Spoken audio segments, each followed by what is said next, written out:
ಕೈ ಮುಗಿಯುವುದು ಹಿಂದೂ ಧರ್ಮದ ಸಂಸ್ಕೃತಿ, ಇವರು ಹಿಂದೂ ವಿರೋಧಿಗಳು ಅಂತ ಕೋಟಾ ಶ್ರೀನಿವಾಸ್ ಪೂಜಾರಿ ಅವರು ಹೇಳಿದ್ದಾರೆ.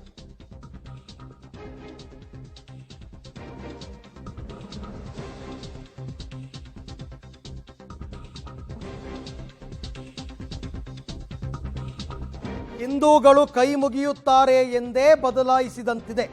ಇದು ವಿಕೃತಕಾರಿ ಮನಸ್ಸು, ಇದನ್ನು ಖಂಡಿಸ್ತೀವಿ ಅಂತ ಸರ್ಕಾರದ ವಿರುದ್ಧ ಬಿಜೆಪಿ ನಾಯಕ ಕೋಟಾ ಶ್ರೀನಿವಾಸ ಪೂಜಾರಿ ಅವರು ಕಿಡಿಕಾರಿದ್ದಾರೆ. ಸದನದಲ್ಲಿ ಈ ಬಗ್ಗೆ ಪ್ರಶ್ನೆ ಎತ್ತುತ್ತೀವಿ ಅಂತ ಹೇಳಿದ್ದಾರೆ. ಅಧಿವೇಶನದಲ್ಲಿ ಬಿಜೆಪಿಯಿಂದ ನಿಲುವಳಿ ಸೂಚನೆ ಕೊಡೋದಕ್ಕೆ ನಿರ್ಧಾರವನ್ನು ಕೂಡ ಮಾಡಲಾಗಿದೆ. ಕರ್ನಾಟಕದ ಕಾಂಗ್ರೆಸ್ ಸರ್ಕಾರಕ್ಕೆ ಏನಾಗಿದೆ ಅಂತ ಗೊತ್ತಿಲ್ಲ.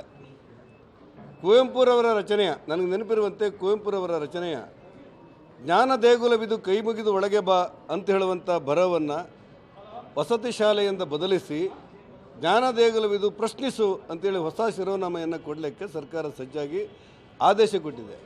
ಬಹುತೇಕ ಎಲ್ಲ ಶಿಕ್ಷಕರು ಕೂಡ ಏನಂತಲೇ ಅರ್ಥ ಆಗ್ತಾ ಇಲ್ಲ, ಕುವೆಂಪುರವರ ರಚನೆಯನ್ನು ಬದಲಿಸಿ ಪ್ರಶ್ನಿಸಿ ಅಂತೇಳಿ ಹಾಕಿದ್ದಾರೆ.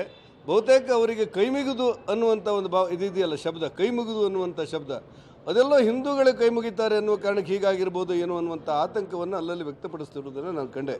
ದುರಾದೃಷ್ಟಕ್ಕೆ ಸರ್ಕಾರ ಎಷ್ಟೊಂದು ಮಾನಸಿಕವಾಗಿ ವಿರೋಧಾಭಾಸಗಳನ್ನು ಹೊಂದಿದೆ ಅಂತ ಹೇಳಿದರೆ, ಕುವೆಂಪು ರಚನೆ ಆದರೂ ಬದಲಾಯಿಸ್ತೇವೆ, ಒಟ್ಟಾರೆ ಕೈ ಮುಗಿದು ಅನ್ನುವಂಥ ಶಬ್ದ ತೆಗಿಬೇಕು ಅನ್ನುವಂಥ ಒಂದು ರೀತಿ ವಿಕೃತಕಾರಿ ಮನಸ್ಸನ್ನು ಅತ್ಯಂತ ಪ್ರಬಲವಾಗಿ ಖಂಡಿಸ್ತೇವೆ ಮತ್ತು ಈ ಉಲ್ಲೇಖವನ್ನು ಇವತ್ತಿನ ಸದನದಲ್ಲಿ ನಾವು ಕೈಗೆತ್ತಿಕೊಳ್ತೇವೆ.